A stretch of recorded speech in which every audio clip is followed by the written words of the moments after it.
कटक रे धूमधाम रे चली माँ दुर्गा को मेलाणी।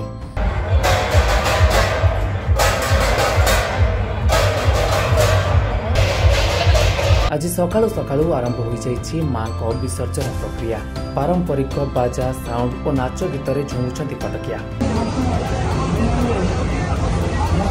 आज राति तमाम भसाणी प्रक्रिया जारी रहिबो, किंतु आजिर पूजा भसाणी एवं अतीत हेउतबा भसाणी मध्यरे आकाश पातल तफात रहिछि।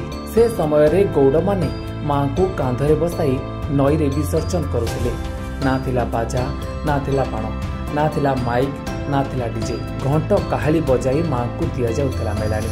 जदि देखिबा तेबे से समय रे 10 रु 15 मेढ कटक रे पूजा पाउथिले। एते आडंबरपूर्ण नथिला कटक रे दुर्गा पूजा, किंतु आज देवीगड़ा रे गोड़ पकाइबाकू जगह नहीं। एते मात्रा रे भिड़ देखा मिली कटक दुर्गा पूजा भसाणी समय रे। तेणु सेतेबेले परंपरार समय थिला आउ आज परंपरा सह आधुनिकतार छाप रहितबा हेतु कटक दशहरा रे व्यापक परिवर्तन आछि बोली कहिसंती शांति कमिटी संपादक भिखारी दास। मु प्रथम आगे महानगर शांति कमिटी पक्षर आप गणमाध्यम जरिया अगणित जनसाधारण को आमर शारदीय अभिनंदन जनाऊँ। मत 84 वर्ष है। मु पिलादिने दशहरा देखी डेलाइट जुग थिला।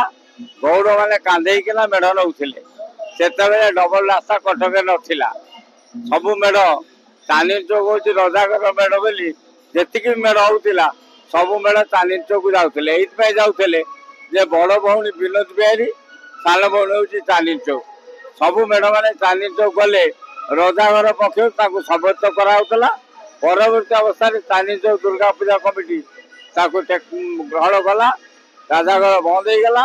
एपर्यंत से परंपरा रही, किंतु समय जो पाबंदी लगी आईन पाबंदी लगी अनेक बेले चाहिए जापारना।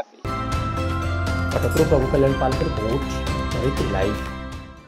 एई भिडियोटी आपनकु केमिति लागिला कमेंट करि जणांतु। धरित्री लाइव रो यूट्यूब एवं फेसबुक चैनल को सब्सक्राइब करंतु। अधिक खबर पई लॉगिन करंतु www.dharitri.com।